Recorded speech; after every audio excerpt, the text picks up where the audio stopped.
So hello friends, आज हम Rajasthan state pollution control board JEE 2021 के पेपर का सेकंड पार्ट का सॉल्यूशन इस वीडियो में करेंगे। तो 1 से 50 क्वेश्चंस का हम ऑलरेडी वीडियो अपलोड कर चुके हैं, तो हम 51 से लेके 150 क्वेश्चन का सॉल्यूशन आज इस वीडियो में करेंगे। तो चलिए स्टार्ट करते हैं। Now the question number 51। So friends, पिछले पार्ट में JEE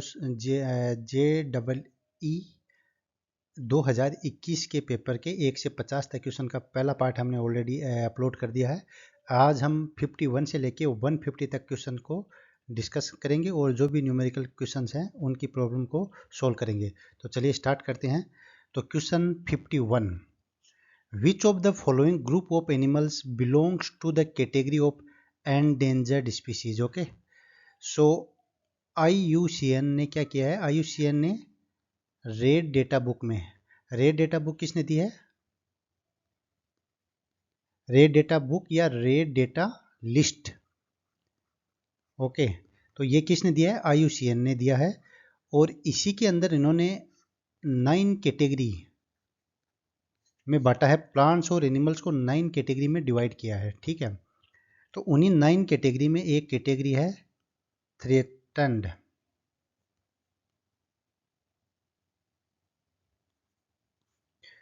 तो थ्रेटन्ड स्पीसीज को 3 कैटेगरी में डिवाइड किया गया है: वल्नरेबल,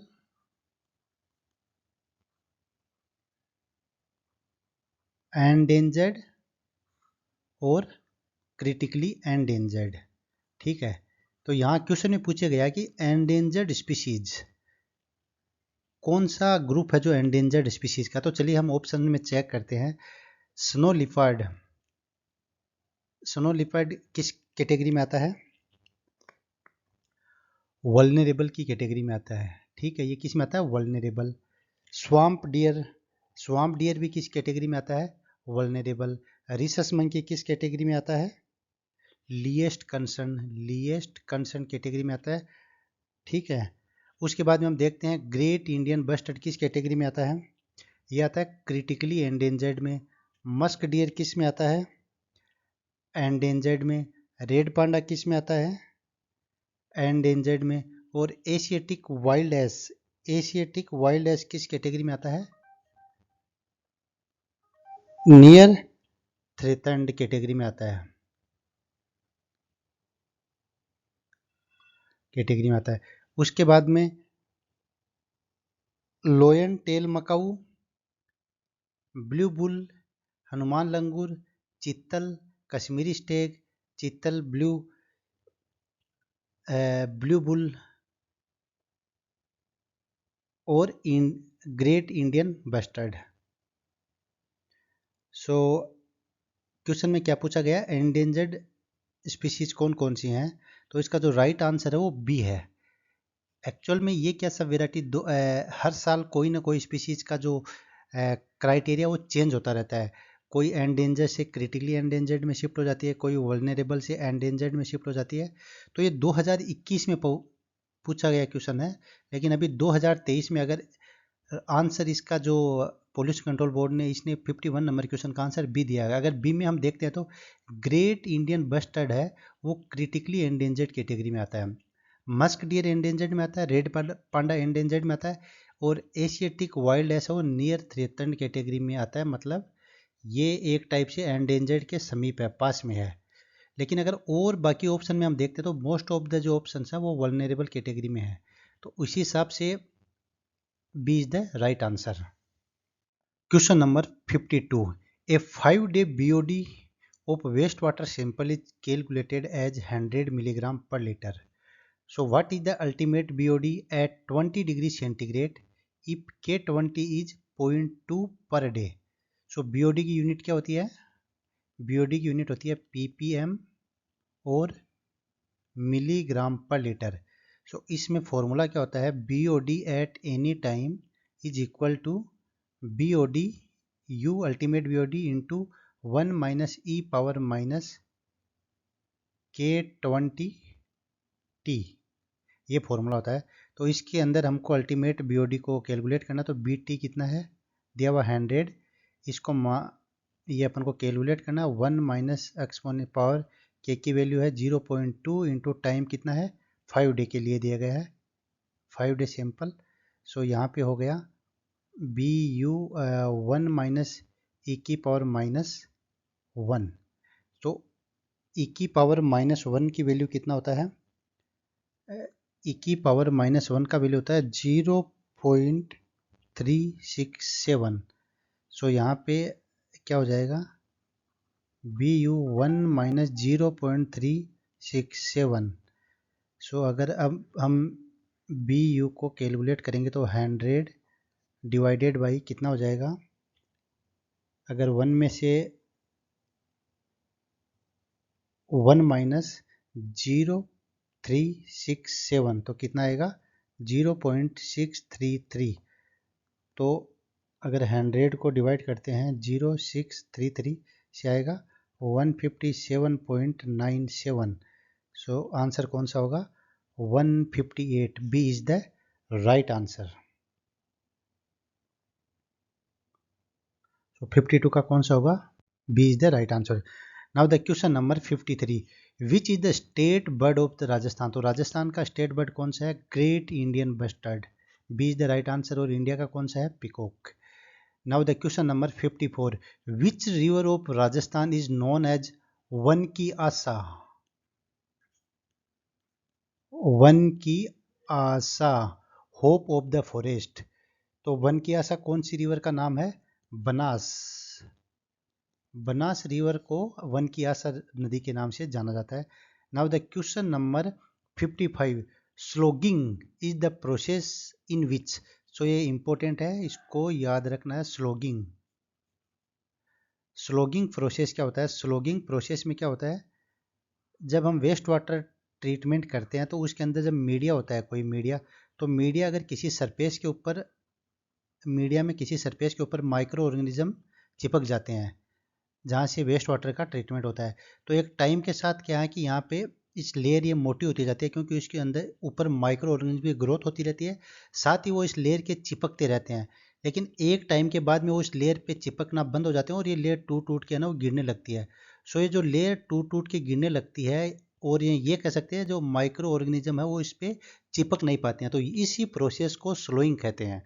ठीक है, तो ऑप्शन अगर हम देखते हैं तो C is the right option. Weakening of attached biofilm occurs due to the shearing action of waste water. तो जब वाटर फ्लो होता है तो ये वाटर की प्रेशर के साथ साथ ये टूट टूट के गिरने लगती है। सो इसी प्रोसेस को स्लोइंग प्रोसेस कहते हैं, तो C is the right answer. Now the question number 56, which of the following is not a consequence of global warming. ठीक है, तो ग्लोबल वार्मिंग क्या होता है, जब सन रेज अर्थ से टकराकर रिफ्लेक्ट होती हैं और एटमॉस्फेयर का जब टेम्परेचर बढ़ जाता है ग्रीन हाउस गैसेस की वजह से, तो इसी फिनोमिना को हम क्या कहते हैं, ग्लोबल वार्मिंग कहते हैं। सिंपल भाषा में है कि अगर अर्थ सरफेस का टेम्परेचर और एटमॉस्फेयर का अगर टेम्परेचर बढ़ जाता है ग्रीन हाउस गैसेस की वजह से, तो इस फिनोमिना को हम क्या कहते हैं, ग्लोबल वार्मिंग। और ग्लोबल वार्मिंग की वजह से क्या नहीं होता है, तो चलिए ऑप्शन चेक करते हैं। Increase storm frequency and intensity, जो भी आंधी तूफान है उनकी इंटेंसिटी बढ़ जाती है, फ्रीक्वेंसी, तो ये इसका एक कॉन्सिक्वेंसेज है। Thickening of ice cap at the poles, जो पोल्स पे जो आइस कैप है वो मोटी हो जाती है उसकी लेयर। सो नहीं, एक्चुअली द ग्लोबल वार्मिंग से क्या है, ग्लेशियर्स मेल्ट हो रहे हैं, न कि उनकी थिकनिंग बढ़ रही है, तो ये एक कॉन्सिक्वेंसेज नहीं है। ओके, थर्ड है rising sea level, sea level बढ़ रहा है। वर्सनिंग हेल्थ इफेक्ट, तो ग्लोबल वार्मिंग से हेल्थ इशू भी हो रहे हैं, तो राइट आंसर है B, thickening of ice cap at the poles. So note, question में पूछा गया कौन सा नहीं है, तो थिकनिंग नहीं होता है, ग्लोबल वार्मिंग की वजह से थिनिंग होता है। Now the question number 57, which of the following process is not simulated in the air quality modelling. So air quality modelling में क्या क्या होता है, एयर के अंदर क्या क्या प्रोसेस होती हैं, देख जैसे सपोज करो ये एयर है, तो एयर का क्या होता है, डिफ्यूजन होता है, एयर का एक जगह से दूसरी जगह पे उसका मूवमेंट होता है। तो जैसे एडवेक्शन प्रोसेस है वो एयर क्वालिटी मॉडलिंग में होती है, डिफ्यूजन भी होता है, रिमूवल भी होता है, पोल्यूटेंट्स का एक जगह से दूसरी जगह पे रिमूवल होता है, evapotranspiration is not considered as a part of the air quality modeling. So D is the right answer. Now the question number 58. In which one among the following categories of the protected areas in India the local people not allowed to collect and use of biomass?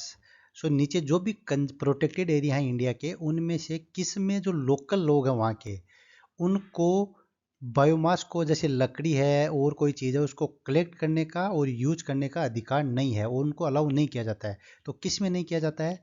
तो mainly क्या होता है कि जो national park हैं, national park के अंदर और उसके किनारों पे जो लोग रहते हैं, उनको लकड़ी तोड़ने के लिए और कोई चीज़ के लिए अलाउ नहीं किया जाता, ठीक है, नेशनल पार्क में।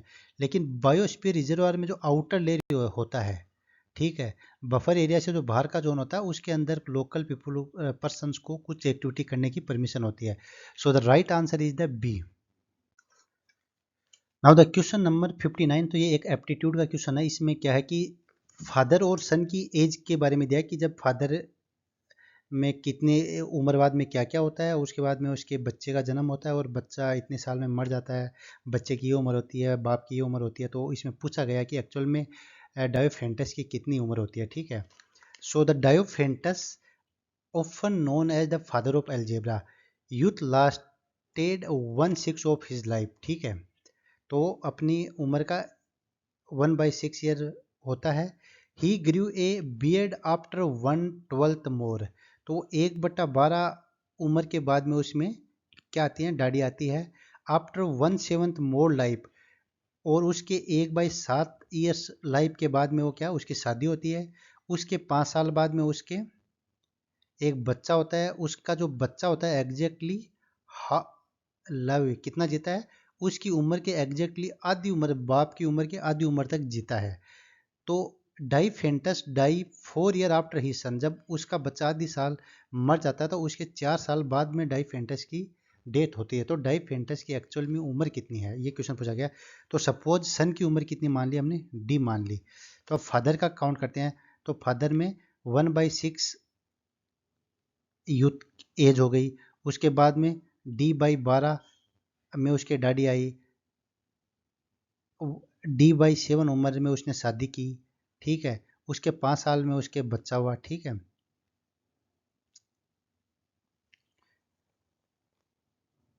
5 साल में बच्चा हुआ और उसके बाद में उसका बच्चा मर जाता है, तो उसके 4 साल तक और जीता है। तो ये टोटल उसका उम्र का बाप डायोफेंटस की उम्र का सीनेरियो हो गया। और उसका बच्चा है वो कितना, D/2 बाप की उम्र का आधा जीता है, ठीक है।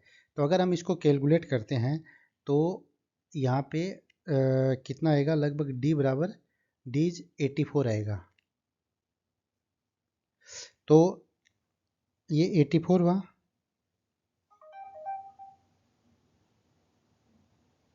और तो सन की उम्र कितनी हो जाएगी, 42, और डायोफेंटस की उम्र कितनी हो जाएगी, 84। So right answer is the B.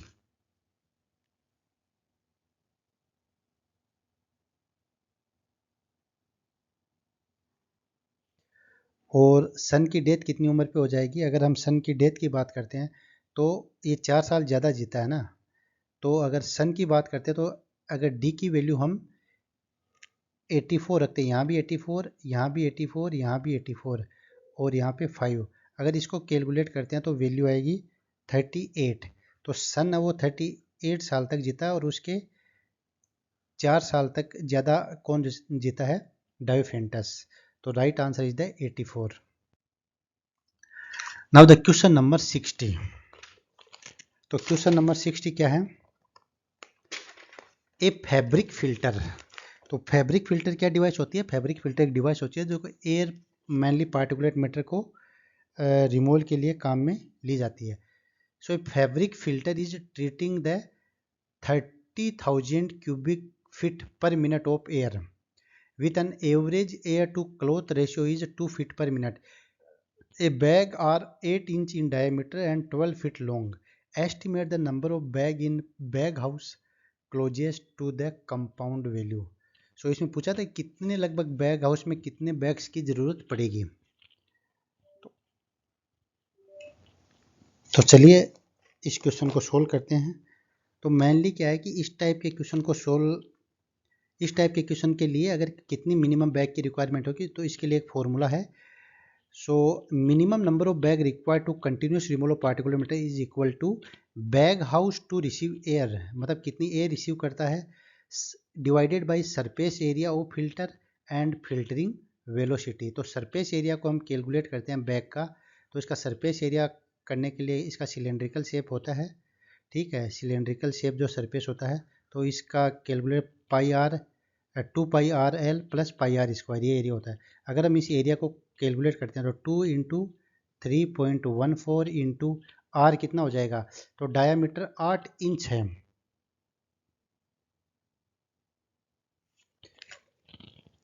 तो अगर डायामीटर 8 इंच है तो डायामीटर कितना हो जाएगा, इंच को हम कैलकुलेट कन्वर्ट कर लेंगे किस में, फिट में.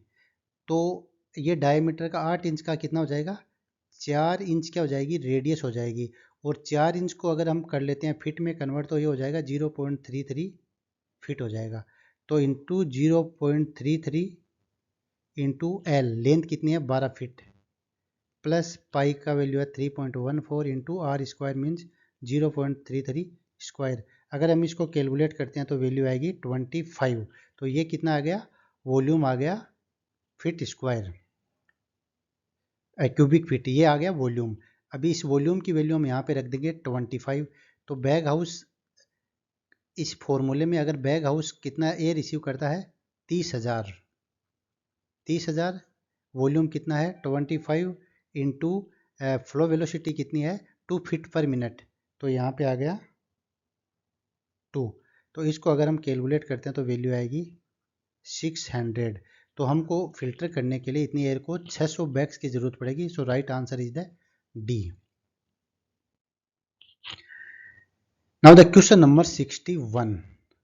इन the field of meteorology the tetroon is a tool use for the study.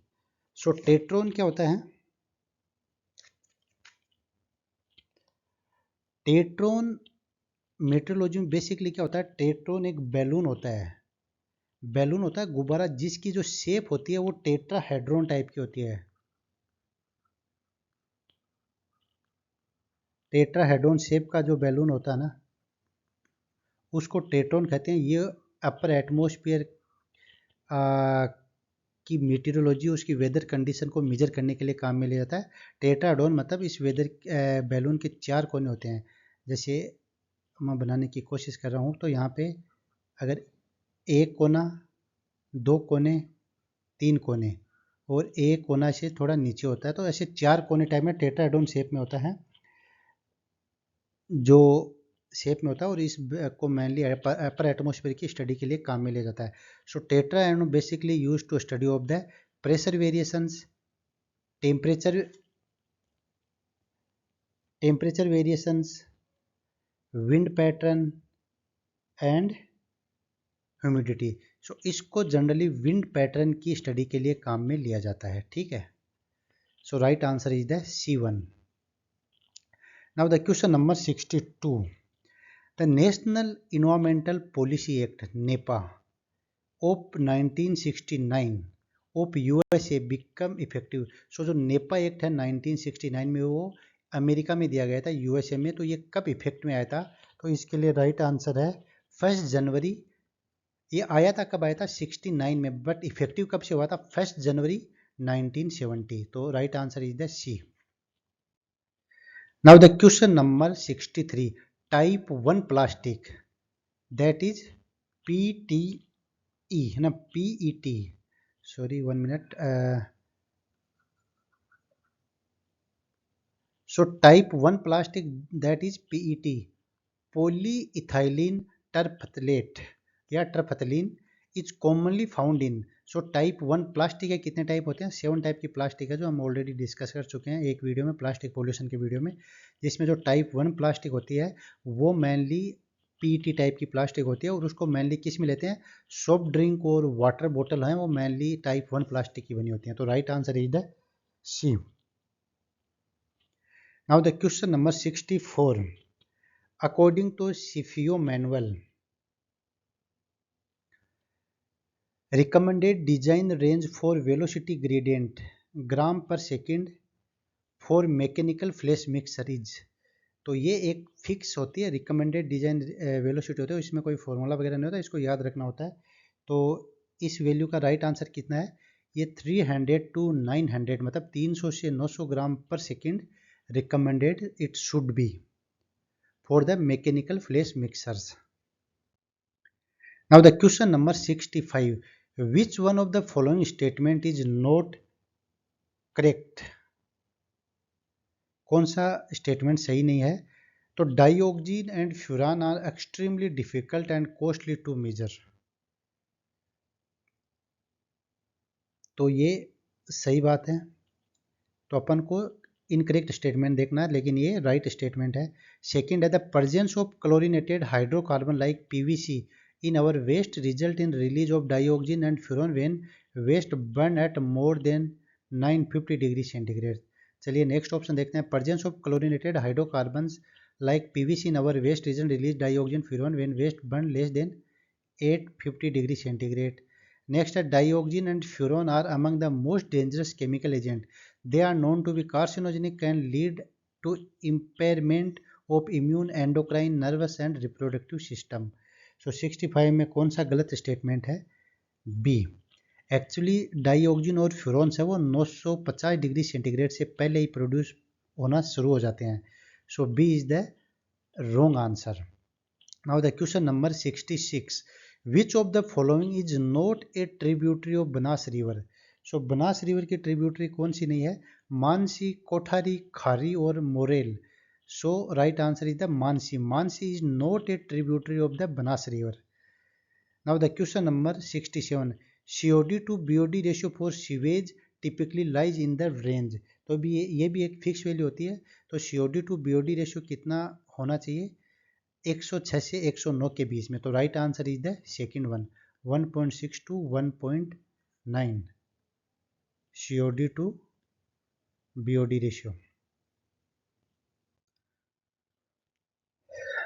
Question number 68, सो एक न्यूमेरिकल टाइप का क्वेश्चन है, फॉर्मूला बेस्ड क्वेश्चन है। ए PM10 sampler run for 24 hours. तो PM10 सैम्पलर वो एक दिन के लिए रन करता है, मीन्स 24 घंटे के लिए रन करता है। At a flow rate of 1.1 cubic metre per minute for first 12 hour. तो वो पहले 12 घंटे के लिए 1.1 क्यूबिक मीटर फ्लो रेट पे चलता है और अगले 12 घंटे के लिए 0.9 क्यूबिक मीटर पर मिनट के फ्लो रेट पे चलता है। Under the same environmental condition tare weight of filter paper, tare weight of filter paper means initial weight is 4.8 gram and the final weight is 4.809 gram. So what is the 24 hour average PM10 concentration. तो 24 घंटे के दौरान जो PM10 की average concentration कितनी होगी। तो चलिए इसके लिए एक फॉर्मूला है PM10, ठीक है, unit microgram per cubic metre में कैलकुलेट करने के लिए filter paper final weight minus filter paper initial weight divided by volume of air sample pass through the filter paper multiply by 10 to power 6। 10 to power 6 से multiply करते हैं microgram per cubic metre में convert करने के लिए। अब volume of air कैसे convert calculate करते हैं, फ्लो रेट भी कौन सी, average flow rate into time, running time. तो एवरेज फ्लो रेट कितनी हो जाएगी, 1.1 plus 0.9 divided by 2 into time कितना है 24 घंटे। तो घंटों को किस में कन्वर्ट कर लेंगे, मिनट में। तो 60 से मल्टीप्लाई कर देंगे तो यहाँ पे आ जाएगा 1 इंटू 24 इंटू 60, तो ये आ जाएगा 1440 कितना आ जाएगा cubic metre. Okay, so initial weight कितना, फाइनल वेट कितना है 0.809 minus 0.800 divided by 1440 into 10 to power 6। So ऊपर आ जाएगी वैल्यू 0.009 इंटू 10 टू पावर 6 1440। तो इसको इसे डिवाइड करते हैं तो वैल्यू आएगी 6.25 माइक्रोग्राम पर क्यूबिक मीटर। सो PM10 की कंसंट्रेशन कितनी होगी, 6.25। सो राइट ऑप्शन है B is the right answer. Now the question number 69, which metal can be recovered from mobile phones. So mobile phone से कौन कौन सी मेटल को recover कर सकते हैं? तो ऑप्शंस हैं कॉपर, ग्लास, लेड, स्टील। तो ग्लास कोई मेटल नहीं होती है, तो चलिए नेक्स्ट ऑप्शन में जाते हैं। कॉपर, सिल्वर, गोल्ड व पैलेडियम। फिर है copper, lead, iron, tin. Copper, tin, indium. So right answer is the B. Copper भी कर लेते हैं, कॉपर, सिल्वर, गोल्ड और पैलेडियम, ये चार मेटल्स को रिकवर कर सकते हैं। Now the question number 70, which one of the following correctly represent process option that can be use for energy recovery from the waste. So questions में चार process दी गई हैं ऑप्शन में, जिसमें कौन सी प्रोसेस को हम एनर्जी रिकवरी के लिए काम में ले सकते हैं। Conversion of waste material into the usable heat, electricity और fuel. Okay, so stabilisation process से हम एनर्जी रिकवरी नहीं करते हैं, न्यूट्रलाइजेशन से भी नहीं करते हैं, तो ये ऑप्शन गलत हो गया। सेकंड में metal recovery, gasification, pyrolysis, anaerobic व न्यूट्रलाइजेशन। तो यहाँ न्यूट्रलाइजेशन और मटेरियल रिकवरी से भी हम एनर्जी रिकवरी नहीं करते हैं। थर्ड ऑप्शन है combustion, gasification, pyrolysis of anaerobic digestion, इनसे करते हैं। Combustion, gasification, pyrolysis, anaerobic digestion व landfills.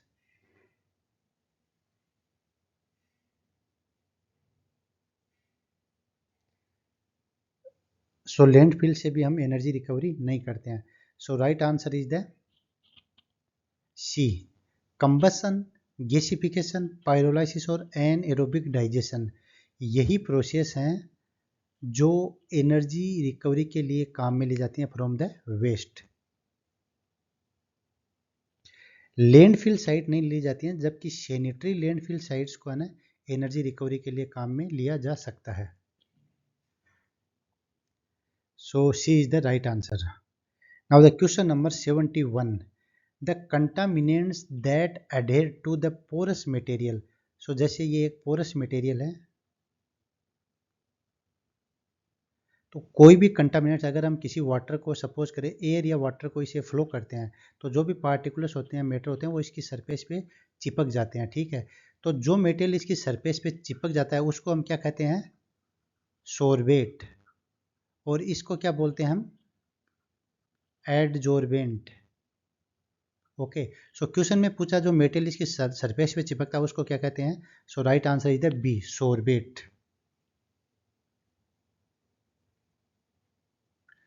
Now the question number 72, if the absolute temperature of a black body become half. So एक black body का जो temperature है अगर वो आधा हो जाता है, the maximum energy emitted from by the black body changes by the factor of. So जो पावर होता है ब्लैक बॉडी का, वो टेम्परेचर के डायरेक्टली किसके, उसकी 4 पावर के डायरेक्टली प्रोपोर्शनल होता है। तो अगर टेम्परेचर वो हाफ हो जाता है तो पावर 4 करते हैं तो 1/60 हो जाएगा उसका टेम्परेचर। इस फैक्टर से 1/16 फैक्टर से टेम्परेचर चेंज हो जाएगा। तो right answer is the first one. Now the question number 73, when environmental lapse rate ELR is less than adiabatic lapse rate, then which of the following occurs? सो इसका right answer है सब adiabatic lapse rate. ये process होगी atmosphere में कौन सी? सब adiabatic lapse rate. सो मैं पहले भी बता चुका हूँ कि लेप्स रेट से रिलेटेड वीडियो में जल्दी हम यूट्यूब चैनल पे डाल देंगे, तो वहाँ पे आप जाके सारी कॉन्सेप्ट को समझ सकते हो। सो इस क्वेश्चन का यहाँ पे आंसर होगा सी, सब adiabatic lapse rate. Now the question number 74, which is the largest source of production of nitrous oxide. So nitrous oxide production का लार्जेस्ट सोर्स क्या है? बेसिकली ये सोइल से प्रोड्यूस होती है, किसकी वजह से? माइक्रोबियल एक्शन की वजह से। So now the right answer is the C, the bacterial action is the largest source of production of the nitrous oxide. Now the question number 75. If mankind is able to stop the rise of earth temperature and stabilize it, which of the statement is true? अगर क्या होगा कि हम जो अर्थ का जो temperature बढ़ रहा है अगर उसको हम रोक दें और उसको स्टेबलाइज कर दें, सपोज करो कि आज अर्थ का टेम्परेचर 15 डिग्री सेंटीग्रेड, तो हम 15 पे उसको फिक्स कर दें तो क्या होगा, मतलब इसके रिगार्डिंग कौन सा स्टेटमेंट गलत है, कौन सा स्टेटमेंट सही है। सो चलिए चेक करते हैं। Incoming energy exceed the outgoing energy in the earth system. Okay, so अगर आउट गोइंग ज़्यादा होगी, इनकमिंग कम होगी, तो अर्थ क्या हो जाएगी, कूल हो जाएगी, ठंडी हो जाएगी, ठीक है। तो टेम्परेचर फिक्स नहीं रहेगा, तो ये हो गया गलत। जब इनकमिंग और outgoing energy has no relation with the earth temperature, नहीं उनमें रिलेशन होता है, तो ये भी गलत स्टेटमेंट हो गया। Energy dissipated from earth surface exceeded incoming energy, energy dissipated from the earth system exceed the incoming energy. अगर इनकमिंग एनर्जी से ज़्यादा डिसिपेट हो रही है तो भी क्या हो जाएगा कि उसका टेम्परेचर है वो वेरिएबल हो जाएगा, तो ये भी गलत स्टेटमेंट हो जाएगा, मतलब यहाँ भी टेम्परेचर स्टेबलाइज नहीं होगा। डी है incoming and outgoing energy from earth surface system is the same. So जब जितना रेडिएशन आता है उतना चला जाएगा तो टेम्परेचर में कोई चेंज नहीं आएगा। So D is the right answer. Question number 76. Which city has the largest waste dump in the India in terms of area? अगर जैसे सपोज करो किसी, जैसे हम सुनते हैं कि दिल्ली में काफ़ी बड़े बड़े डंप साइट है, लेकिन अगर हम एरिया वाइज देखते हैं कि जैसे किसी सिटी का एरिया है वो 100 हेक्टेयर है, तो 100 हेक्टेयर के टर्म में अगर हम लैंडफिल का एरिया देखते हैं तो कौन सी सिटी में सबसे बड़ी है वो लैंड वेस्ट डंप है, तो इसका राइट आंसर होगा सी। मुंबई में एरिया के टर्म में अगर देखते हैं तो largest waste dump site present है। Now the question number 77. Poor aeration in unit leads to the mud ball formation. तो मड बॉल का फॉर्मेशन किस में होता है, तो इस क्वेश्चन का आंसर है रैपिड सैंड फिल्टर। जो सैंड फिल्टर होते हैं waste water treatment, initial primary treatment में सैंड फिल्टर्स दिए जाते हैं, उन्हीं में मड बॉल फॉर्मेशन होता है, मतलब कीचड़ की बड़ी बड़ी बॉल्स का फॉर्मेशन हो जाता है। So A is the right answer. Now the question number 78. As per biomedical waste handling rule 2016, installation of in house incineration is allowed with. तो जो बायोमेडिकल वेस्ट का हैंडलिंग रूल 2016 है उसके अकॉर्डिंग इन हाउस इंसिनरेटर को installation allow करते हैं, किसके साथ अलाउ करते हैं, with the permission of state pollution control board only. किस कंडीशन में उसको अलाउ करते हैं, तो the users of biomedical facility are in large number, the available biomedical facility are not working, there is no common biomedical facility nearby and biomedical waste generation is too high। तो ये इसी case में allow करते हैं कि अगर आपके आसपास में और काफ़ी डिस्टेंस तक अगर कोई भी कॉमन वेस्ट डिस्पोजल या वेस्ट मैनेजमेंट फैसिलिटी नहीं है, उसी केस में इन हाउस इंसिनरेटर को अलाउ किया जाता है, किसके द्वारा, स्टेट पोल्यूशन कंट्रोल बोर्ड के द्वारा। तो इसी केस में क्या है, C is the right answer. Now the question number 79. Purpose of air pollution control equipment in an incineration plant is to control। So किसी भी इंसिनरेटर प्लांट में है वो एयर पोल्यूशन कंट्रोल इक्विपमेंट का यूज किया जाता है, किसको कंट्रोल करने के लिए, तो mainly sulphur dioxides of sulphur oxides of nitrogen और पार्टिकुलेट मैटर को कंट्रोल करने के लिए। तो कौन सा ऑप्शन है, अगर ऑप्शन देखते हैं तो यहाँ पे CO को करने के लिए नहीं लिया जाता, यहाँ भी CO है, यहाँ भी CO है, so D is the right answer, NOx SOx and particulate matter. Now the question number 80, ये राजस्थान का क्वेश्चन है और राजस्थान से रिलेटेड क्वेश्चन है। तो Kalibangan is a Indus valley civilisation site located in which district of Rajasthan. तो कालीबंगा कहाँ पे है, हनुमानगढ़ में स्थित है। Now the question number 81. Which of the following are contradictory plumes. So plume से रिलेटेड चैप्टर हम जल्दी और वीडियो हम जल्दी अपलोड कर देंगे यूट्यूब चैनल पे। सो इस क्वेश्चन का राइट आंसर है 81 का राइट आंसर कौन सा होगा, डी, जो लोफ्टिंग और फ्यूमिगेटिंग प्लूम्स हैं वो एक दूसरे के अपोजिट कंडीशन में बनती हैं, जब एटमॉस्फेरिक कंडीशन एक दूसरे की अपोजिट हो तो lofting and fumigating are contradictory plumes. Now the question number 82. With reference to gas generation at municipal solid waste landfill, concentration of shall not be exceed to the lower explosive limit. सो जो methane gas की या carbon dioxide जो इन gases जो निकलती हैं उनकी gas की concentration कितने से एक्सीड नहीं होनी चाहिए. सो 82 का जो राइट आंसर क्या है, concentration of methane CH4 shall not be exceed to the lower explosive limit कितना 25%. So D is the right answer, methane and 25%. Now the question number 83 जो कि ये भी राजस्थान से रिलेटेड है. हु इज द कंसिडर्ड एड कुल देवी of Yaduvanshi dynasty of Karauli. जो करौली की यदुवंशी डायनेस्टी है, राजवंश है, उसकी कुलदेवी कौन है. सो उसकी कुलदेवी कौन है, सो केला देवी. केला देवी उनकी कुलदेवी है. So D is the right answer. Now the question number 84.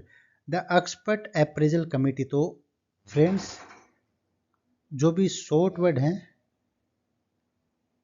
जैसे EAC, SEAC, इनको भी ध्यान में रखें क्योंकि एग्जाम में कई बार इनको फुल फॉर्म उनकी पूछ ली जाती है. जैसे एक्सपर्ट अप्रेजल कमेटी का शॉर्ट है EAC, then after state expert appraisal committee क्या हो जाएगा SEC, are constituted by the ministry of environment, forest and climate change for recommending the issuance of EC.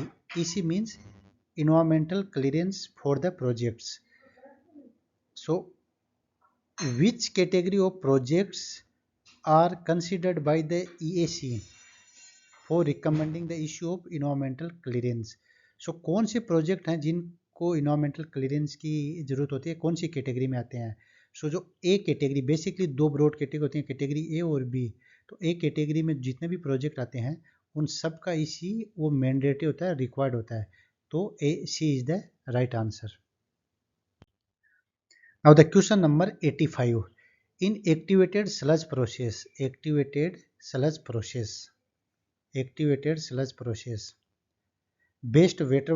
wastewater treatment plant strip when the billowing foam is observed on the aeration tank surface. What does the presence of such foam indicate? तो इस plant activated sludge process में जो waste water treatment plant में इसकी surface के ऊपर है billowing foams हैं वो आ जाते हैं, काफ़ी मात्रा में आ जाते हैं. तो ये फोम आना किसको इंडिकेट करता है, तो इस फोम का मतलब क्या होता है. तो मेनली इस फोम का जो मतलब होता है कि जो सेल का जो रेजिडेंस टाइम है वो बहुत कम है, माइक्रोबियल सेल का जो रेजिडेंस टाइम है. तो ऑप्शन है hydraulic retention is too high, very high oxygen content, FM ratio is very low, mean cell residence time is the less. तो सेल का जो रेजिडेंस टाइम जब लो होता है उसी केस में फॉर्म्स बन जाते हैं उनकी सरफेस पे. So D is the right answer. Then after question number 86.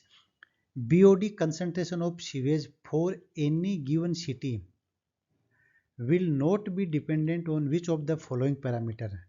So BOD concentration of sewage from any given city will not dependent on which of the following parameter. Population of city, water consumption per capita, organic release per capita, commercial institutional water consumption in the city. तो किस पे depend नहीं करता है, population of city पे BOD concentration है वो depend नहीं करती है, बाकी सब पैरामीटर पे करती है कि पर कैपिटा कितना वाटर कंज्यूम करता है, ऑर्गेनिक कितने रिलीज किए जा रहे हैं, कॉमर्शियल और इंस्टीट्यूशनल वाटर कंजप्शन है वो सिटी में कितना कर रहे हैं. तो पॉपुलेशन ऑफ सिटी पे डिपेंड नहीं करता. तो A is the right answer. Question number 87. Who was the first person from Rajasthan to receive the Padma Vibhushan award. So Padma Vibhushan award किसको मिला था राजस्थान से. So right answer is the Ghanshyam Das Birla ji को राजस्थान में पहले आदमी थे जिनको पद्म विभूषण अवार्ड मिला था. अब इसके बाद में question number 88. If machine coded as 19,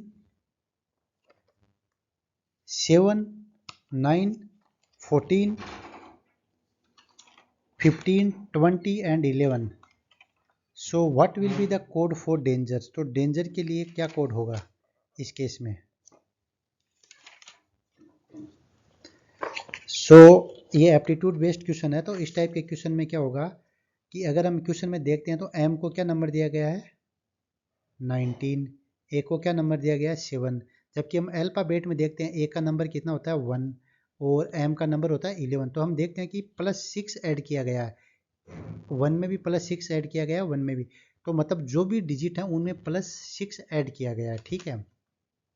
तो जैसे d है, d का कितना होता है 4 होता है, ए का कितना होता है 1 होता है, एन का कितना होता है 14 होता है, जी का कितना होता है 7 होता है, ई का कितना होता है 5 होता है और आर का कितना होता है 10। ये अल्फाबेट में इनका ऑर्डर नंबर होता है। तो इनमें अगर हम +6 ऐड करते हैं तो 4 में +6 ऐड करेंगे तो 10 हो जाएगा, 1 में 7 हो जाएगा, 14 में 20 हो जाएगा, 7 में करेंगे तो 13 हो जाएगा, 5 में करेंगे तो 12 हो जाएगा, 18 में करेंगे तो 24 हो जाएगा। तो इसके हिसाब से राइट आंसर कौन सा होगा 10, 7, 20, 13, 5 और 6 कितना हो जाएगा 11 और 24। सो क्वेश्चन नंबर 88 में राइट आंसर हो जाएगा D. Now the question number 89, when wastewater is discharged in stream and river, the organic matter start decomposing and oxygen present in the water is consumed by the bacteria causing dissolve oxygen deficit। So इसको इस फॉर्मूले से represent किया जाता है इन river water. The DO deficit is known to follow first order reaction kinetics. What one out of the following correctly represent this reaction kinetics if the time if t is the time, d0 is the DO deficit at the time t0 and dt is the DO deficit at time t and k is the re-aeration rate। so ये basically kinetics का question है। Basically BOD की जब हम पढ़ते हैं, BOD की kinetics पढ़ते हैं तो उसी रिलेटेड क्वेश्चन है। तो यहाँ हम काइनेटिक्स पे नहीं जाएंगे, इसका आप डायरेक्ट इसके इक्वेशन को याद रख सकते हो। सो 89 में है ए इज द राइट आंसर, जो काइनेटिक्स को रिप्रेजेंट करता है कि एक इतने टाइम के बाद में डीओ कितनी डेफिसिट हो जाएगी। तो डी टी मतलब इतने टाइम के बाद में initial D into exponential EXP exponential minus के डॉट टी, इसे रिप्रेजेंट किया जाता है इसको, ठीक है।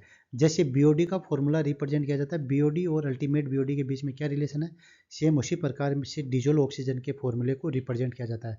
So A is the right answer. इस फॉर्मूले को इस तरीके से भी लिखा जाता है, D t is equal to D0 into 1 minus e power minus k t. तो इस फॉर्मूले को इस हिसाब से भी लिखा जाता है और इस हिसाब से भी। तो आप फॉर्मूले को डायरेक्ट याद रख सकते हो। So A is the right answer.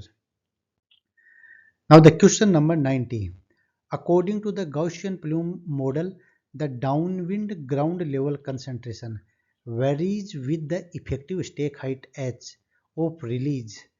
सो इसका राइट आंसर है, कंसंट्रेशन है वो h²-2,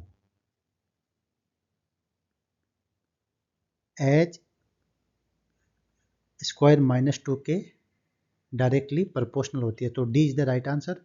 ये आप डिस्पर्सन मॉडलिंग के वीडियो में जाके देख सकते हो, वहाँ आपको ये समझ में आएगा। ये डायरेक्टली इक्वेशन बेस्ड क्वेश्चन है। Now the question number 91, which of the following has the highest albedo. So albedo का मतलब क्या होता है, जो इनकमिंग जो रेडिएशन आती है वो कितना रिफ्लेक्ट होती हैं, कितना परसेंट रिफ्लेक्ट हो जाती हैं। तो उसी अमाउंट को हम, जो रिफ्लेक्ट होती हैं उसी अमाउंट को हम एल्बिडो कहते हैं, ठीक है। तो जो भी वाइट कलर की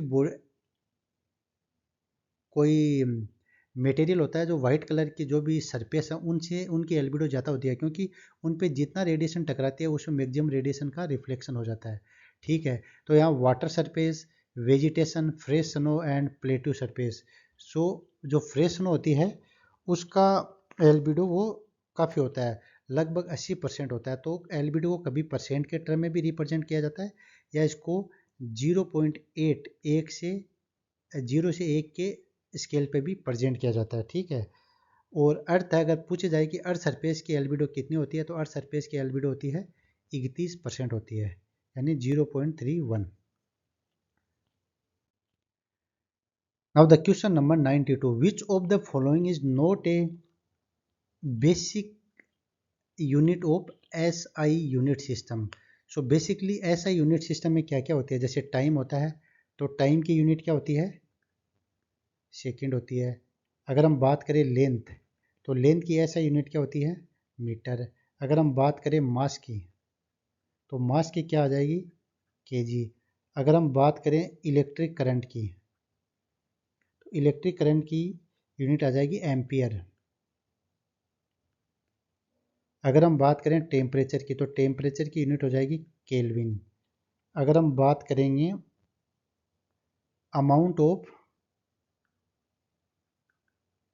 किसी सब्सटेंस की अमाउंट की बात करें तो उसको रिप्रेजेंट करेंगे मोल में। और अगर हम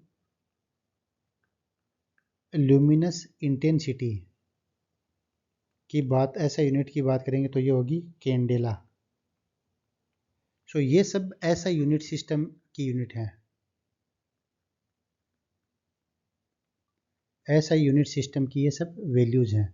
ठीक है, यूनिट में रिप्रेजेंट किया जाए तो ऑप्शन में देखते हैं तो सेकंड है वो ऐसा यूनिट किया जिसको टाइम में रिप्रेजेंट करते हैं। मीटर वो की लेंथ की है जिसको टाइम में रिप्रेजेंट करते हैं। मोल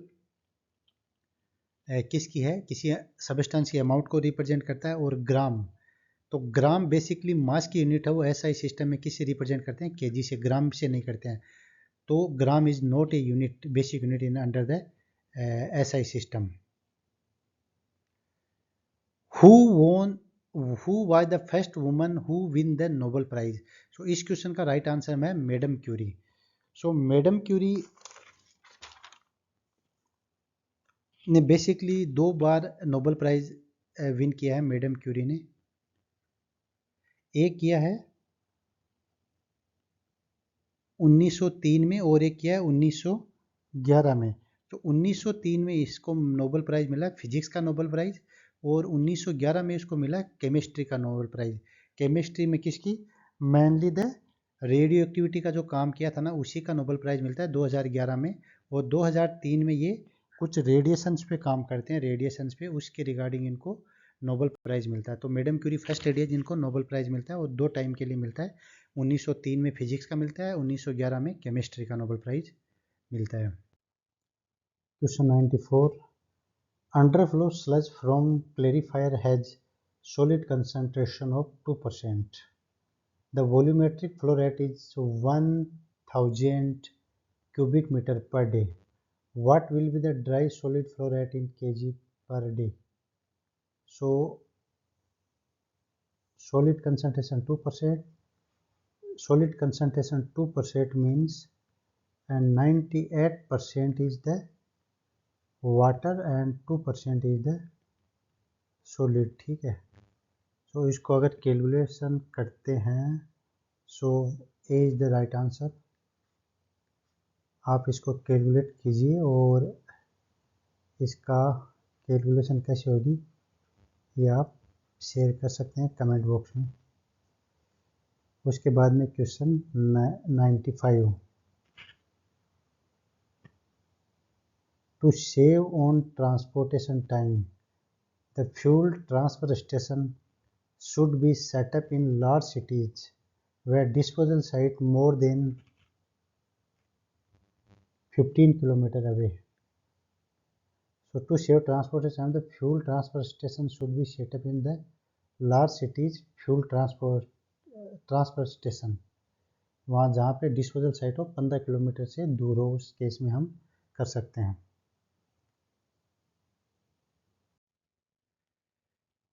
Question number 96.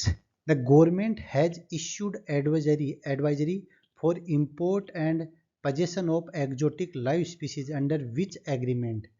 So जो भी बाहर से जो भी अगर हम कोई इंपोर्ट करते हैं किसी एक्जोटिक लाइव स्पीसीज को, तो वो कौन से एग्रीमेंट के अंदर आता है?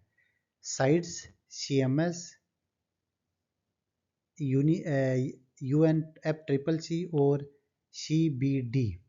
तो किसके अंडर में आता है? ये आता है साइट्स के अंदर में। So A is the right answer, sites. Now the question number 97। As per biomedical waste management rule 2006, which method of disposal is permitted only in the rural or remote areas? where there is no access of common biomedical waste treatment facility. सो उन जो rural और remote area होते हैं उनमें common biomedical waste facility नहीं है, तो उनमें कौन सी नहीं होती है, तो उस केस में कौन सी फैसिलिटी को अलाउ किया जाता है? ऑप्शन है incineration, deep burial, disinfection and autoclaving. So जो है उस केस में उनको डीप बरियल की फैसिलिटी की परमिशन अलाउ की जाती है, मतलब एक गहरा खड्डा खोद के उसके अंदर बायोमेडिकल वेस्ट को मैनेज करते हैं। Now the question number 98, which one of the following is not a permissible application of materials made from the construction and demolition waste? So demolition और construction waste जो मटेरियल होता है उसकी कौन सी application allow नहीं है? तो ऑप्शंस हैं drainage layer in leachate collection system at the bottom of sanitary landfill, drainage layer in the top cover system above the gas collection layer of the sanitary landfill, daily cover sanitary landfill और liner system in the sanitary landfill. So right answer है कौन सा होगा? D, liner system in the sanitary landfill. Sanitary landfill में जो खड्डा खोद के जो लाइनर सिस्टम बनाते हैं उसके लिए डिमोलिशन वेस्ट को हम यूज नहीं कर सकते हैं, ठीक है। So D is the right answer. Now the question number 99, a rectangle channel having the width W and depth D connect the cascade aerator and flash mixer in a conventional water treatment plant. Being open channel, flow is calculated using the Manning's formula, i.e. that is the V is equal to n 1 by n into r power 2 by 3 multiply s power 1 by 2. How r is calculated? So r को कैसे calculate किया जाता है? सो are को calculate करने का भी एक फिक्स फॉर्मूला है, इसमें कोई कैलकुलेशन नहीं करनी है, आप डायरेक्ट फॉर्मूले को याद रख सकते हो। तो इसका फॉर्मूला है R is equal to B into D, R is equal to B into D divided by B plus 2d। तो ये फॉर्मूला यूज करके हम आर को कैलकुलेट कर सकते हैं मीनिंग फॉर्मूला में। Now the question number 100, Pugal is the breed of what in Rajasthan? तो पुगल किसकी ब्रीड है? तो पुगल एक भेड़ की ब्रीड है, शिप की ब्रीड है। So A is the right answer. Now the question number 101, ये question Gaussian plume dispersion model पे बेस्ड है और काफ़ी टफ क्वेश्चन है, मतलब इसको इजी नहीं है करना। मेनली जो स्टूडेंट्स हैं, जो इन्वायरमेंटल इंजीनियरिंग के स्टूडेंट हैं, उन्हीं के लिए इजी है। जो जीएसओ की एग्ज़ाम देने वाले स्टूडेंट हैं वो इस क्वेश्चन की टेंशन लें। इस टाइप के क्वेश्चन बहुत ही रेयर चांस होंगे कि जीएसओ में आएंगे, ठीक है। तो एक्चुअली इस क्वेश्चन में क्या है कि जो गॉसियन प्लूम मॉडल की जो मेन इक्वेशन है, बेसिक इक्वेशन है, उसका यूज होता है कैलकुलेशन के लिए, ठीक है। तो इसके लिए आपको एक्सपोनेंशियल की कैलकुलेशन भी आनी चाहिए। सो आप इस फॉर्मूले का यूज करके इस क्वेश्चन को सोल्व कर सकते हैं, ठीक है। और इस क्वेश्चन का जो राइट आंसर हुआ कौन सा? 26। सो जो भी स्टूडेंट अगर इस क्वेश्चन को कोई सोल्व कर लेता है तो कमेंट बॉक्स में लिख के इसका सॉल्यूशन शेयर कर सकते हैं अदर स्टूडेंट्स के लिए भी। Now the question number 102, proximate analysis of waste will give the information about. So basically waste का एनालिसिस करने के लिए दो टाइप के एनालिसिस होते हैं, एक तो होता है प्रोक्सीमेट एनालिसिस और एक होता है अल्टीमेट एनालिसिस। सो जो प्रोक्सीमेट एनालिसिस होता है वो फिजिकल करेक्टरिस्टिक के लिए होता है। फिजिकल करेक्टरिस्टिक जैसे कितना मॉइस्चर है, कितना उसमें कार्बन है, कितना एस है, कितना वोलेटाइल मैटर है। और अल्टीमेट होता है उसके केमिकल एनालिसिस के लिए। तो ये क्वेश्चन एग्जाम में बहुत बार पूछा जाता है कि प्रोक्सीमेट एनालिसिस से क्या करते हैं, अल्टीमेट एनालिसिस से क्या करते हैं। तो इस क्वेश्चन में प्रोक्सीमेट एनालिसिस अपन क्या करते हैं? Physical characteristic. So D is the right answer because the moisture content volatile combustion matter fixed carbon और एस कंटेंट, ये सब किस में किए जाते हैं? प्रोक्सीमेट एनालिसिस में। Now the question number 103, the pyrolysis process is highly endothermic and it is also known as distillation, fractional distillation, steam distillation, vacuum distillation और destructive distillation। तो pyrolysis को किसके क्या बोलते हैं?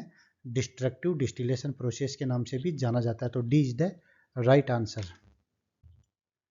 Question number 104, mixing requirement in aeration tank. Aeration tank should be in the range of watt per cubic metre of the tank volume. तो tank volume के कितने के हिसाब से मतलब उनकी मिक्सिंग रेट है वो कितनी होनी चाहिए। तो इसका राइट आंसर है 15 से 26 watt per cubic metre. Okay, now the next question is the 105, what will be the range of air quality index for purple color representing the poor category। So air quality index किसने दिया? CPCB के द्वारा air quality index दिया जाएगा, जिसमें कितनी category हैं? 6 category.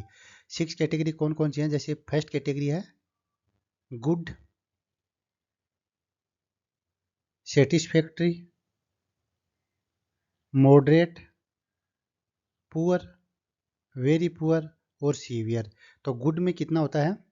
0 से 50, सेटिस्फैक्ट्री में 51 से 100, इसमें 101 से 200, इसमें पुअर में 201 से 300, वेरी पुअर में 301 से 400 और सीवियर में मोर देन 401। सो पुअर का पूछा तो पुअर में कितना? 201 से 300। So D is the right answer. Question number 106, it is desirable to know the frequency of sound along with its decibel level because. तो साउंड की फ्रीक्वेंसी के साथ साथ उसका डेसिबल लेवल भी जानना जरूरी है, क्योंकि the frequency alone decide the annoyance level, decibel level depend on the frequency of sound. Option C है sound pressure and frequency are important for sonic boom, the perceptible noise to human ear relate to both frequency and sound pressure। so इसका right answer कौन सा होगा? D.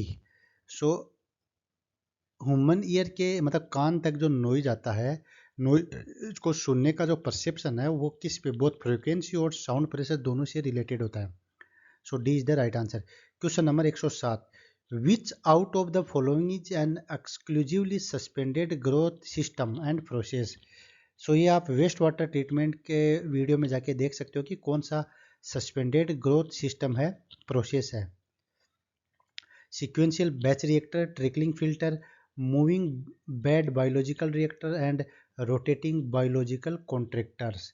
So right answer is the sequential batch reactors are a good example of suspended growth system. Now the question number 108, which one is not an international agreement or protocol related to the environmental protection? So environmental protection से related international agreement कौन सा नहीं है? So London declaration, Kyoto protocol है, Paris agreement है, Montreal protocol है। तो कौन सा नहीं है? लंदन डिक्लेरेशन नहीं है। इसके बाद में क्वेश्चन नंबर, क्योटो प्रोटोकॉल किससे रिलेटेड है? क्लाइमेट चेंज से।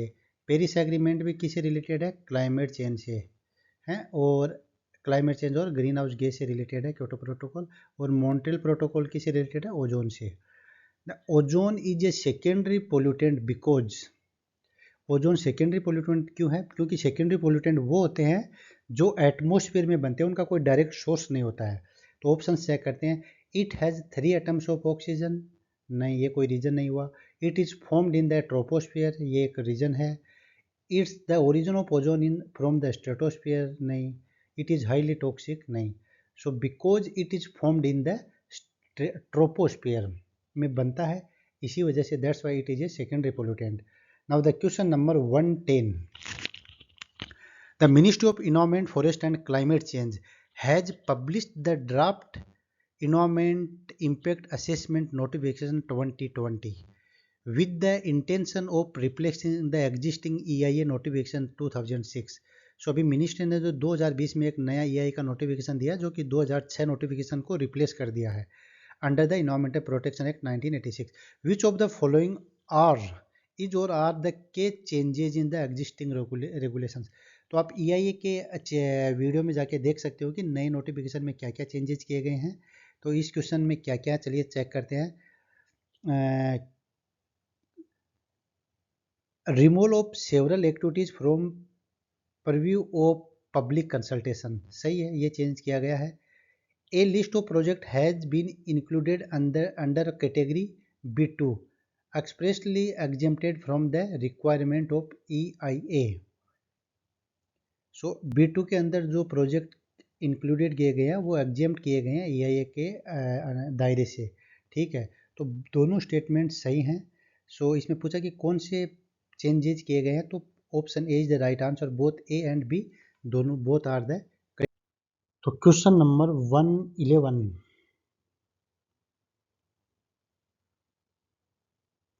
with reference to membrane bioreactor, which one of the following statement is true? तो MLSS means mixed liquor suspended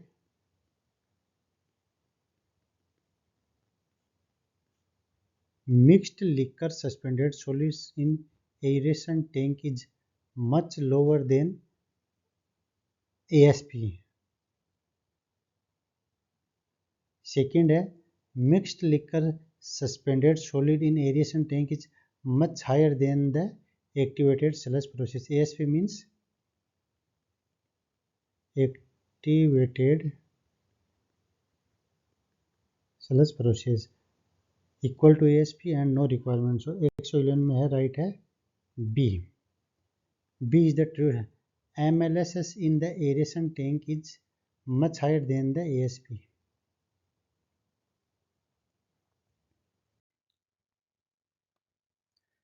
question number 112, the colour of star indicates its temperature, mass, distance and luminosity. तो temperature जो stars का जो colour है वो temperature को indicate करता है कि उनका टेम्परेचर कितना है। तो ज़्यादा ब्राइट होते हैं उनका टेम्परेचर हाई होता है, जो कम ब्राइट होते हैं उनका टेम्परेचर लो होता है। So A is the right answer. Now the question number 113, the national green tribunal hears matter related to. So जो NGT है, हरित न्यायालय है, वो कौन कौन से मैटर पे सुनवाई करता है। तो ऑप्शंस चेक करते हैं, वाटर पे करता है, क्लाइमेट चेंज पे नहीं करता है, फॉरेस्ट पे करता है। तो ये ऑप्शन गलत हो गया क्योंकि क्लाइमेट चेंज है। बायोडाइवर्सिटी पे करता है, क्लाइमेट चेंज पे नहीं करता है, फॉरेस्ट पे करता है, तो ये भी गलत हो गया। बायोडाइवर्सिटी पे करता है, फॉरेस्ट पे करता है, वाटर पे करता है। बायोडाइवर्सिटी पे करता है, क्लाइमेट चेंज पे नहीं करता, तो C is the right answer. Biodiversity, forest और वाटर तीनों पे करता है। ये बेसिकली क्लाइमेट चेंज से रिलेटेड मैटर की हियरिंग नहीं करता है। Now the question number 114, what is the order of waste management hierarchy from least to most favoured. तो जो वेस्ट मैनेजमेंट की हियरार्की है उसका क्या ऑर्डर है, लीएस्ट टू मोस्ट फेवर्ड, मतलब कौन सी को सबसे कम पसंद किया जाता है और कौन से सबसे कम बेस्ट मैनेजमेंट ऑप्शन और कौन सा बेस्ट मैनेजमेंट ऑप्शन है। तो अगर सबसे लीएस्ट टू मोस्ट फेवर्ड में देखते हैं तो recycle, prevention, disposal, reuse. Prevention, recycle, reuse, disposal. Disposal, reuse, recycle और प्रिवेंशन। सबसे मोस्ट है प्रिवेंशन, मतलब रोक ही दो, उसके बाद में रीयूज कर लो अगर कुछ यूज किया तो। अगर रीयूज भी नहीं कर रहे तो रिसाइकल कर दो, अगर रिसाइकल नहीं है तो फाइनली डिस्पोजल कर दो। तो प्रिवेंशन है मोस्ट फेवर्ड है और डिस्पोजल है लीस्ट फेवर्ड है, तो C is the right answer. Now the question number 115, the HEP habitat evaluation procedure and HSI habitat stability index will be equal to. तो किस केस में इक्वल होंगे ये। So the habitat stability index is equal to study area habitat condition divided by the optimum habitat condition. So C is the right answer. Study area habitat condition divided by optimum habitat condition.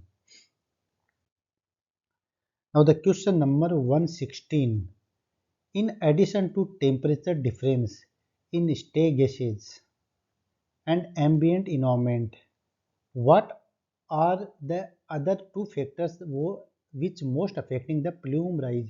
so किसी भी chimney से जो धुआं निकलता है उसको plume rise कहते हैं और उस प्लूम राइज को mainly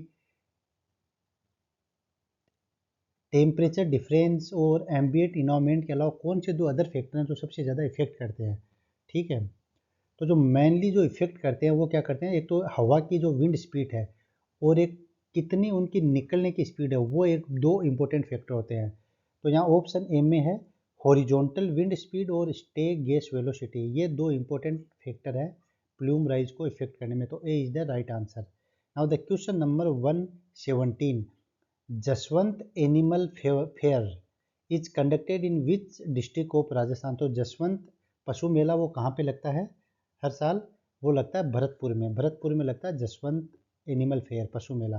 question number 118, what does PAH stand in the term of environmental chemistry. तो पीएच का मतलब है polycyclic aromatic hydrocarbon. So B is the right answer, polycyclic aromatic hydrocarbon. Question number 119, the Loktak lake, one of the largest fresh water lake in the north east India, is famous for floating Keibul Lamjao National Park is located in the Manipur. So B is the right answer। जो ये Loktak lake कहाँ पे, मणिपुर में, और इसी Loktak lake में क्या है, cable Lamjao national park situated है। तो कई बार एक क्वेश्चन पूछ लेते हैं कि केबुल लेमजाओ नेशनल पार्क कहाँ पे है, मणिपुर में। Now the question number 120, Gionet is a material use for the drainage of. So Gionet है वो किस चीज़ का बना होता है और ड्रेनेज ऑफ किसके ड्रेनेज के लिए काम में लिया जाता है। तो ये जियोनेट है वो एक सिंथेटिक मटेरियल का बना होता है, किसका, सिंथेटिक मटेरियल का, जिसको लिक्विड के ड्रेनेज के लिए काम में लिया जाता है। So C is the right answer. Now the question number 121, which country launched the Vulture Action Plan 2020-25 to actively increase the number of vultures। सो कौन सी कंट्री ने किया है, तो ये इंडिया ने लॉन्च किया है vulture action plan 2020-25। Question number 122, which organisation has accepted the Indian regional navigation satellite system IRNSS to be used for navigation in the Indian Ocean region। So which organization has accepted the Indian IRNSS to use a navigation in the Indian Ocean। तो कौन सा organisation है, सो B international maritime organisation ने इस system का accept किया है, use किया है नेविगेशन के लिए, किसमें, इंडियन ओशियन रीजन में। Now the question number 123, grain bowl of Rajasthan. तो राजस्थान का ग्रेन बोल है वो कौन सा जिला कहलाता है, कौन सा जिला है। सो ग्रेन बोल है श्री गंगानगर जिला, वो राजस्थान का वो ग्रेन बोल के नाम से जाना जाता है। धान की कटोरी, हवा महल of Jaipur was design by. तो हवा महल जो जयपुर में है उसको किसने डिजाइन किया था, तो उसको डिजाइन किया था लाल चंद उस्ताद ने उसको डिजाइन किया था। अब एक question number 125, particle diameter of tobacco smoke range. जो टोबैको स्मोक जब धुआं तंबाकू जलता है तो उसके जो पार्टिकल इमिशन होता है वो किस रेंज में होते हैं। तो जनरली वो किस रेंज में होते हैं, 0.01 से 1 माइक्रोमीटर रेंज के होते हैं। So C is the right answer. Now the question number 126, united nations conference of human environment. तो UNCHE was held at Stockholm. तो 1972 में सबसे पहले बार स्टॉकहोम में united nations conference on human environment हुई थी, कौन सी ईयर में, 1972 में। So D is the right answer. 127, what component of municipal solid waste is significantly higher in US and UK in comparison to India। अगर US और UK के comparison में, इंडिया के कंपेरिजन में US और UK के जो म्यूनिसिपल सॉलिड वेस्ट होता है उसमें कौन सा कंपोनेंट ज़्यादा होता है, जैसे पेपर या बायोडिग्रेडेबल, यार्ड वेस्ट और इनेट मटेरियल, तो कौन सा ज़्यादा होता है, इसका आंसर है पेपर वेस्ट ज़्यादा होता है US और UK के म्यूनिसिपल सॉलिड वेस्ट में। Now the question number 128, green crackers, जो ग्रीन पटाखे हैं, has been introduce as a replacement of normal cracker. Which of the following is not true about these have less emission. सही बात है, वो green crackers है less emission करते हैं। They are less harmful than conventional, ये भी सही बात है। These emit lot of green fumes, they are marked with the logo of NEERI. So right answer is the C, वो ग्रीन फ्यूम्स रिलीज नहीं करते हैं क्योंकि जो ग्रीन क्रैकर्स हैं वो मेनली नीरी ने डेवलप किए थे तो नीरी के द्वारा सर्टिफाई किए गए थे। तो नीरी का लोगो होता है, वो लेस हार्मफुल होते हैं, उनसे लेस इमिशन होता है, लेकिन वो ग्रीन फ्यूम्स जनरेट नहीं करते हैं। So C is the wrong statement, तो C is the right answer. Now the question number 129, Sundarban biosphere reserve कहाँ पे है? तो सुंदरबन वेस्ट बंगाल में सिचुएटेड है, तो C is the right answer. Question number 130, which of the following bacterial genera cause problem of foaming in activated sludge process में कौन से बैक्टीरिया की वजह से किसकी फोमिंग की प्रॉब्लम होती है? किसकी वजह से होती है? नोकार्डिया। ये एक काफ़ी इंपॉर्टेंट क्वेश्चन है, इसको याद रखना। नोकार्डिया बैक्टीरियल स्पीसीज की वजह से क्या फोमिंग की प्रॉब्लम होती है? किसमें? एक्टिवेटेड स्लज प्रोसेस में। Now the question number 131, BrahMos aerospace is a joint venture company set up by the Russia Mahino Styroniania which other company of India। तो जो रशियन मैसो स्ट्रोनेवेनिया कंपनी है, उसने कौन सी कंपनी के साथ मिलकर बर्मोस एरोस्पेस कंपनी का निर्माण किया है? तो इसका आंसर है डीआरडीओ के साथ रशिया ने मिलकर बर्मोस एरोस्पेस और बर्मोस मिसाइल का निर्माण किया है।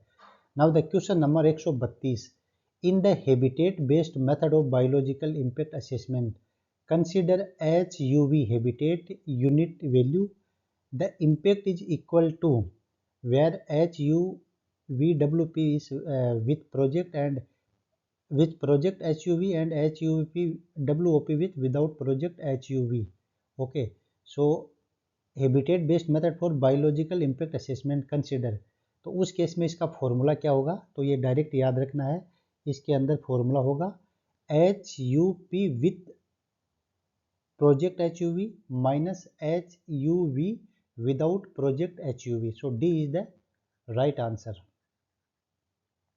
Now the question number 133, which word has become word of the year 2020 in the Cambridge dictionary. तो कैम्ब्रिज डिक्शनरी में 2020 में कौन सा वर्ड बना था? तो quarantine was the year of the word of the year 2020। Now the question number 134, in trickling filters the waste water is distributed over media upon with biological film growth develop containing living organism that is filter water, generate organic material, help in oxidation of organic material and allow water to flow। सो उसमें क्या होता है कि अगर water filter करते हैं तो वो जो ऑर्गेनिक मैटर होता है उसका ऑक्सीडेशन हो जाता है with the help of microbes. Now the question number 135, the stability of stratosphere is due to which of the following reason? Pressure is minimal, weak wind currents, strong wind currents, absorption of solar energy by the ozone layer. तो इसका answer क्या है 135 का? Absorption of the solar energy by the ozone layer, इसे solar energy का absorption होता है, that's why the stratosphere की स्टेबिलिटी वो मेंटेन रहती है। So D is the right answer. Now the question number 136, under current EIA notification the category of project would not require conducting the EIA। तो कौन सी category के project हैं वो EIA study note की requirement नहीं है? तो किस कैटेगरी में आते हैं?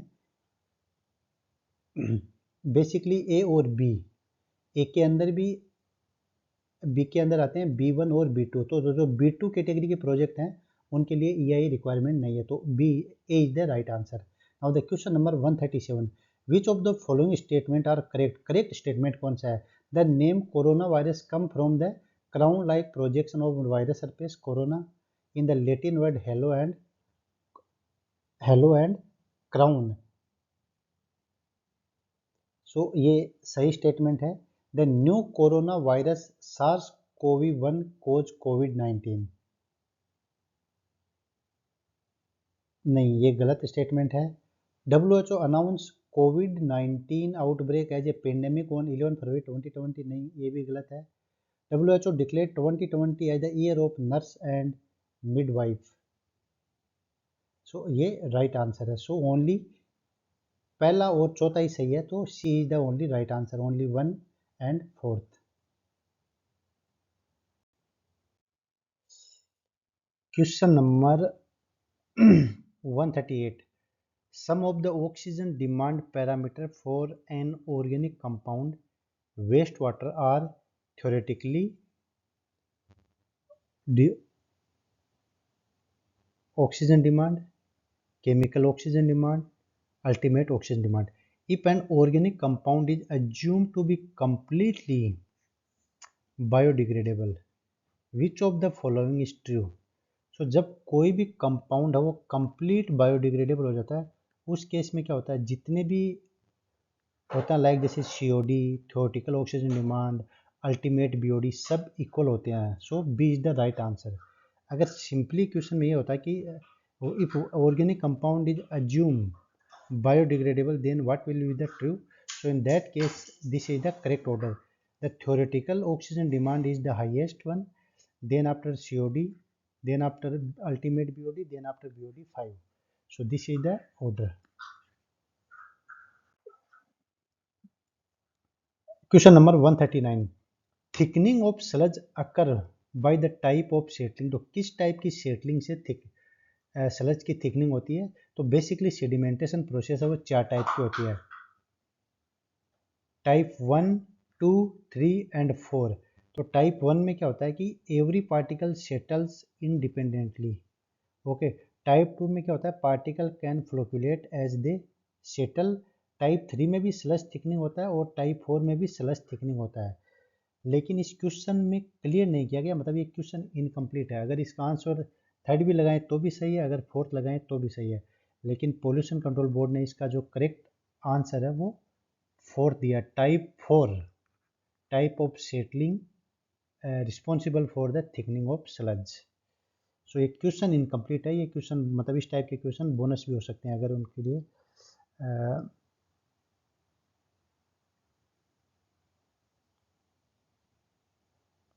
Now the question number 140. The validity of environmental clearance means EC for mining projects remain for the maximum. तो जो माइनिंग के प्रोजेक्ट्स होते हैं उनके लिए जो इन्वायरमेंटल क्लियरेंस है वो कितने साल के लिए वैलिड है? तो उनके लिए वैलिड है 30 ईयर, 30 साल तक उनके लिए क्लियरेंस वैलिड है. In a design of activated sludge process based treatment system, two important design parameters are food to microorganism ratio, F/M ratio and mean cell residence time. ये दो इंपॉर्टेंट पैरामीटर होते हैं, FM ratio and MCRT. किसमें? Activated sludge process में. Which of the following are use for the computation of FM ratio? तो FM ratio को compute करने के लिए क्या काम में लिया जाता है? MLSS and biological oxygen demand of waste water, aeration tank volume and mixed liquor suspended solid. जो MLSS की फुल फॉर्म क्या होती है? Mixed liquor suspended solid. Biochemical oxygen demand of waste water and flow of waste water, BOD of waste water and mixed liquor volatile suspended solid. Mixed liquor volatile suspended solid. So D is the right answer. So BOD of waste water और MLVSS इनको F/M ratio को computation और calculation के लिए काम में लिया जाता है. Question 142. An upflow anaerobic sludge blanket reactor with 6-hour hydraulic detention time is designed to treat 5 million liters per day of wastewater with COD value 400 mg per liter. What will be the volumetric organic loading rate?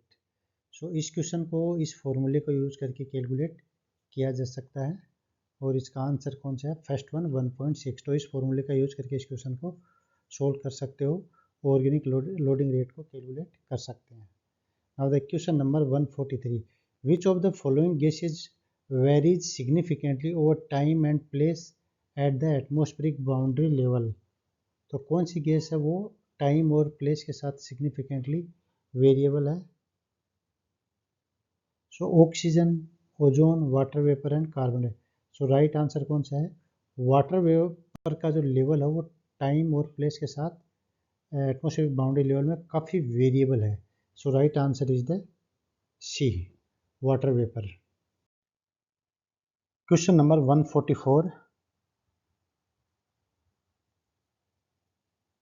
The mean and standard deviation of a data set of air quality parameter are 10 and 1 respectively. On adding of to each of data value, the mean and standard deviation will be respectively. So ये इस type का question हम already JSO के paper में solve कर चुके हैं, तो इस क्वेश्चन का आंसर होगा डी 12:1. सो ये एकदम सेम क्वेश्चन आप JSO के पेपर का सॉल्यूशन में जाके देख सकते हो. So question number 145. Which of the following is incorrect regarding the fabric filter? So fabric filter किसके लिए काम में लेते हैं? पार्टिकुलेट मैटर्स के लिए. तो क्या स्टेटमेंट इसकी इनके रिगार्डिंग गलत है? तो चलिए चेक करते हैं.